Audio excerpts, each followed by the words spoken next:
Hello. Apex bank recruitment cadre officer भर्ती परीक्षा 2024 की जननी में ये हमारा छठवां लेक्चर है। पिछले लेक्चर में हमने मध्य प्रदेश सहकारी सोसाइटी अधिनियम 1960 के अध्याय 3 को समझा था। आज इस लेक्चर में हम मध्य प्रदेश सहकारी सोसाइटी अधिनियम 1960 के अध्याय 4 को समझेंगे। तो चलिए शुरू करते हैं। नमस्कार, मैं मोनिल भाऊ आपका मोनिल एजुकेशन पर स्वागत करता हूँ।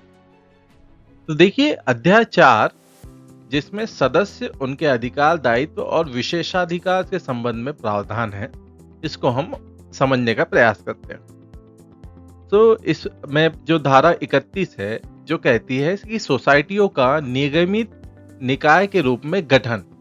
तो आप इसे ऐसे समझ सकते हैं कि जैसे कोई कंपनी होती है, वो भी एक विधि व्यक्तित्व में उनका जो पंजीयन जब होता है, तो वो एक विधि व्यक्तित्व को प्राप्त करती है, वो एक एंटिटी, बिजनेस एंटिटी बन जाती है। तो उसी तरीके से जो सहकारी सोसाइटी होगी, वो भी एक निगमित निकाय के रूप में काम करेगी।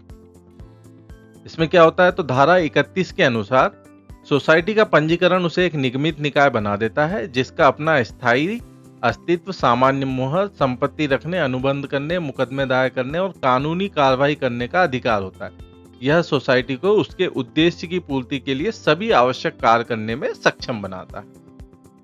चलिए अगला देखते हैं। अगला है धारा 32, जो सोसाइटी का पता और उसके नाम प्रदर्शन से संबंधित है।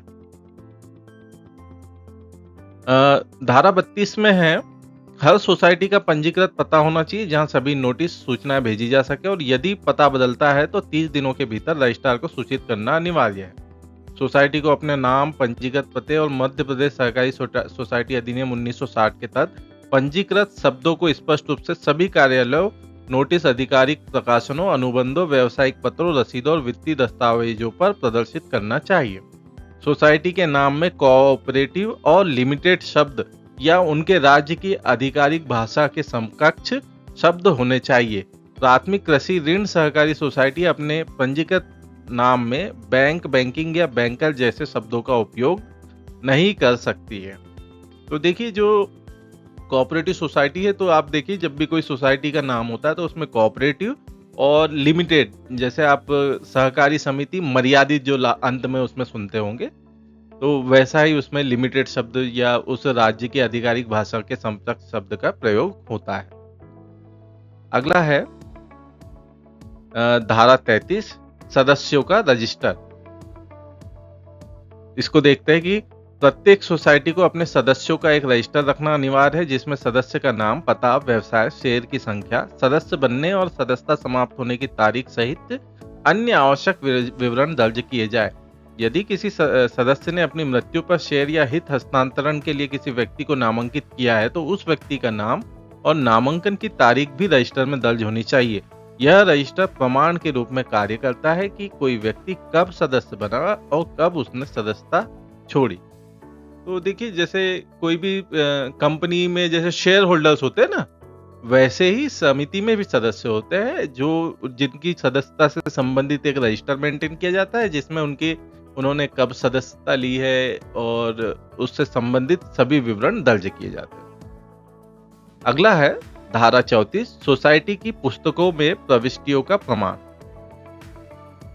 इसके अंतर्गत है कि सोसाइटी की व्यावसायिक गतिविधियों के दौरान नियमित रूप से रखी गई किसी भी पुस्तक की प्रमाणित प्रति किसी कानूनी कार्रवाई या अन्य उद्देश्यों के लिए मौलिक प्रमाण मानी जाएगी और इसे उसी प्रकार स्वीकार किया जाएगा जैसे कि मूल प्रविष्टि को किया जाता है। सोसाइटी द्वारा प्रमाणित दस्तावेजों या प्रविष्टियों की प्रतियां भी कानूनी कार्रवाई में उसी प्रकार मान्य होगी जैसे कि मूल दस्तावेज। सोसाइटी के किसी भी अधिकारी को जब तक विशेष आदेश न हो, सोसाइटी की पुस्तकों या दस्तावेजों को कोर्ट या मध्यस्थता में प्रस्तुत करने या गवाही देने के लिए बाध्य नहीं किया जाएगा। अगला है धारा 34 से सदस्यों को पासबुक प्रदान करना। तो इसके अंतर्गत जो सोसाइटी अपने सदस्य को ऋण देती है या राज्य सरकार द्वारा अधिसूचित सोसाइटियों को प्रत्येक सदस्य को एक पासबुक देनी होगी, जिसमें लेन देन का विवरण, ऋण की राशि, ब्याज दर, भुगतान, बकाया राशि आदि की जानकारी दर्ज हो। यह प्रविष्टियां समय समय पर अधिकृत अधिकारी द्वारा हस्तांतरित की जाएगी। सदस्य को अपनी पासबुक अपडेट के लिए प्रस्तुत करनी होगी और यदि कुछ समय के लिए पासबुक रखी जाती है तो उन्हें इसकी रसीद दी जाएगी। पासबुक में दर प्रविष्टियां जब तक विपरीत सिद्ध न हो लेन देन का प्रमाण मानी जाएगी। अगली है धारा 35, अनिवार्य पंजीकरण से छूट का प्रावधान। तो इसको देखते हैं कि इसमें क्या है कि भारतीय पंजीकरण अधिनियम 1908 की धारा 17 के तहत कुछ दस्तावेजों का अनिवार्य रूप से रजिस्ट्रेशन होना जरूरी है, लेकिन इस धारा के अंतर्गत कुछ विशेष प्रकार के दस्तावेजों को इस अनिवार्यता से छूट दी गई यदि वे सहकारी सोसाइटियों से संबंधित हो, जैसे शेयर प्रमाण पत्र, सोसाइटी के शेयरों से संबंधित कोई भी दस्तावेज, चाहे सोसाइटी की संपत्ति में अचल संपत्ति भी शामिल हो। डिबेंचर, सोसाइटी द्वारा जारी किए गए डिबेंचर जब तक कि वे सीधे अचल संपत्ति पर अधिकार नहीं बनाते हो। डिबेंचर का हस्तांतरण, सोसाइटी द्वारा जारी डिबेंचर का कोई हस्तांतरण या हस्तांतरण। भूमि पर चार्ज, सदस्यों द्वारा सोसाइटी के पक्ष में भूमि पर चार्ज बनाने के लिए किया गया कोई भी घोषणा पत्र जिसे सोसाइटी वित्तीय बैंक या संबद्ध संघ को हस्तांतरित कर सकती है। यह छूट केवल उन दस्तावेजों पर लागू होती है जो अचल संपत्ति के अधिकार को प्रभावित नहीं करते, जब तक कि इसे स्पष्ट रूप से रजिस्टर्ड मॉर्गेज के रूप में स्थानांतरित न किया गया हो। अगला है अध्याय धारा 36, उधारी, बोरोविंग। इसमें प्रावधान है, यह धारा सोसाइटी को विभिन्न स्रोतों से धन प्राप्त करने की अनुमति देती है। इसके अनुसार एक सोसाइटी निम्नलिखित स्रोतों से जमा या ऋण ले सकती है: राज्य सरकार, बैंक, वित्तीय संस्थाएं, कारपोरेट निकाय जो राज्य में कानूनी रूप से कार्यरत है, व्यक्तिगत व्यक्ति यदि सोसाइटी के उपविधियों में इसका प्रावधान है। इसके अलावा सोसाइटी नाम मात्र की सदस्यता प्रदान कर विशिष्ट समझौते या स्वीकृति परियोजनाओं के तहत शेयर पूंजी के रूप में भी धन प्राप्त कर सकती है।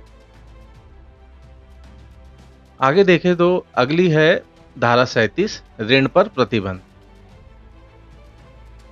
किसे ऋण नहीं, गैर सदस्य अपने शेयर की सुरक्षा पर या गैर सदस्य की सुरक्षा पर किसे ऋण संभव, अन्य सोसाइटी नाम मात्र सदस्य या जमाकर्ता को जमा राशि की सुरक्षा पर। भूमि अधिकार पुस्तिका सभी लेन देन पर दर्ज करना अनिवार्य है और प्रविष्टि में चूक पर दंड, अधिकारी पर 500 रुपए तक का जुर्माना लगाया जा सकता है। अगला है धारा 38, गैर सदस्यों के साथ लेन देन पर प्रतिबंध। देखिए, धारा 36 और 37 में दिए गए प्रावधानों को छोड़कर सोसाइटी का गैर सदस्यों के साथ कोई भी लेन देन उन सीमाओं और प्रतिबंधों के अधीन होगा जो नियमों द्वारा निर्धारित किए गए हैं। अगली है धारा 39 सदस्य के शेयर या हित पर चार्ज और समायोजन।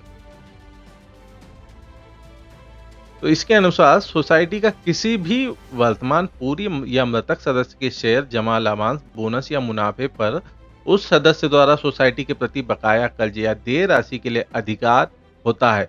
सोसाइटी इन देय राशि का उपयोग कर्ज या बकाया भुगतान के लिए समायोजन कर सकती है। तो प्रावधान है, यदि कोई वित्तीय बैंक सोसाइटी का एकमात्र लेनदार नहीं है तो बैंक सोसाइटी के रिजर्व फंड या प्रोविडेंट फंड पर चार्ज नहीं रख सकता और न ही इन राशियों को कर्ज भुगतान के लिए समायोजित कर सकता है। अगली है धारा 40, सोसाइटी का प्राथमिक दावा।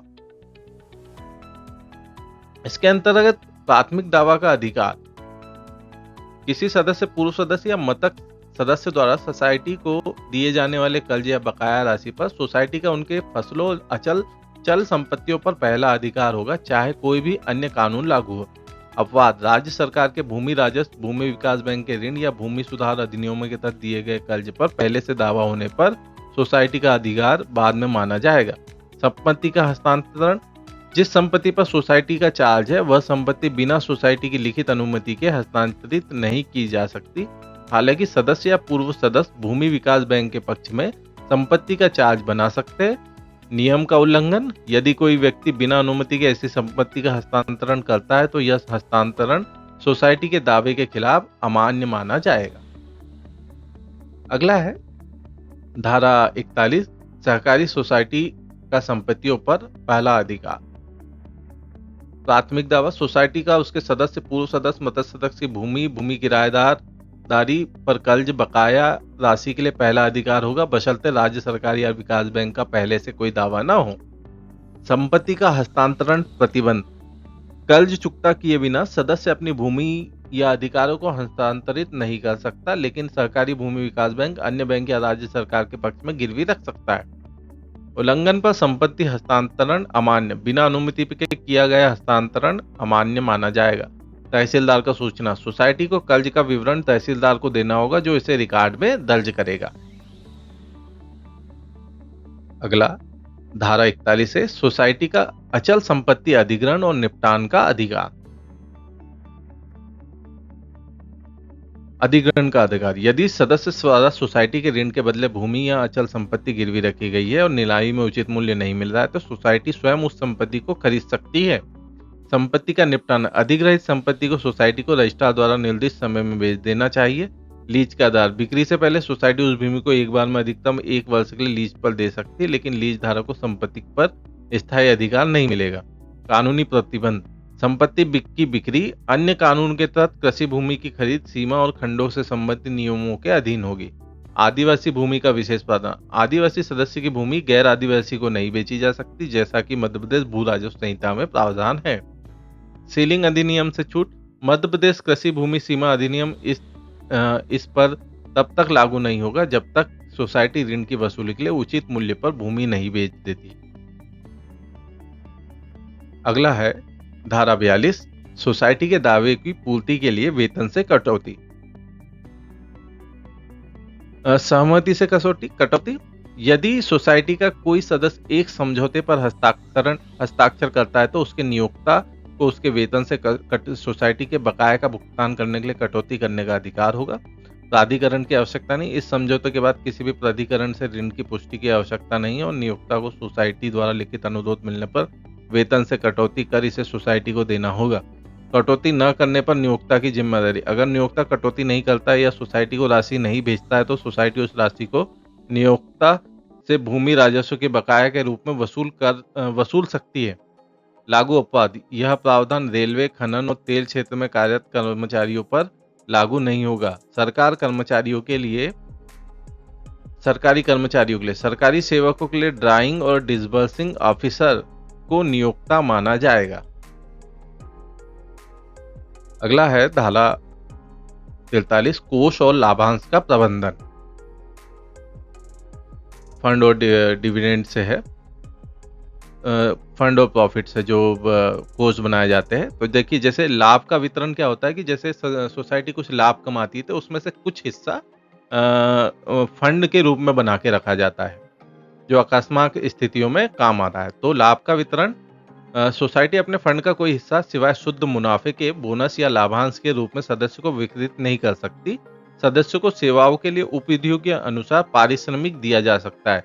शुद्ध मुनाफे का उपयोग 25% रिजर्व फंड में अनिवार्य रूप से स्थानांतरित किया जाएगा।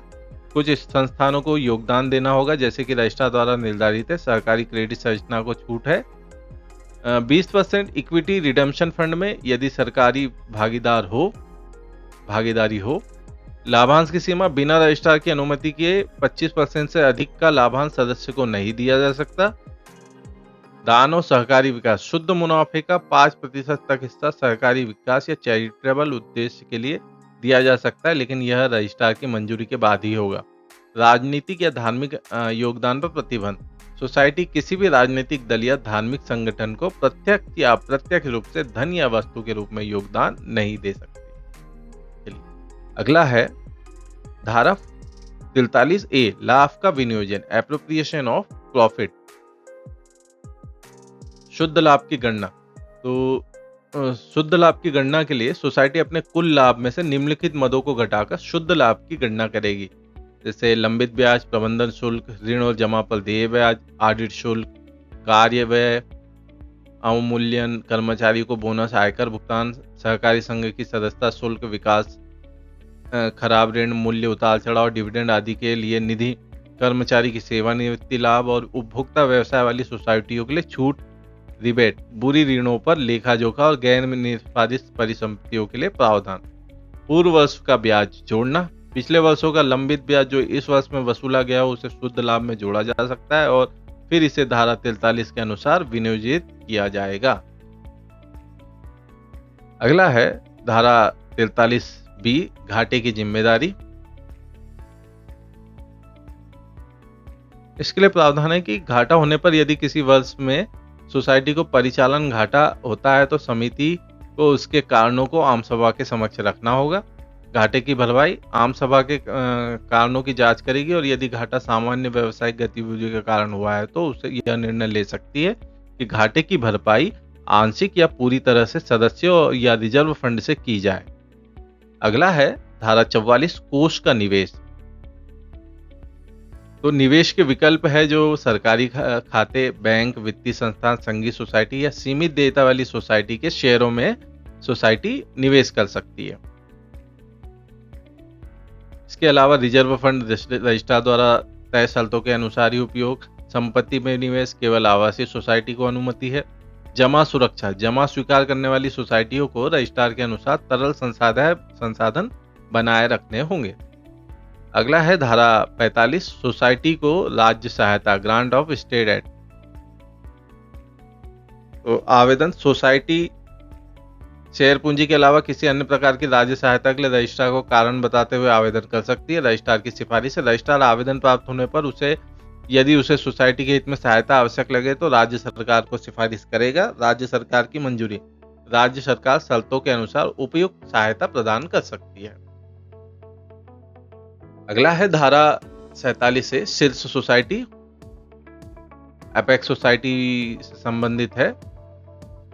तो जो शीर्ष सोसाइटी, एपेक्स सोसाइटी अपने सदस्य सोसाइटियों की सेवा और विकास के लिए निम्नलिखित कार्य कर सकती है।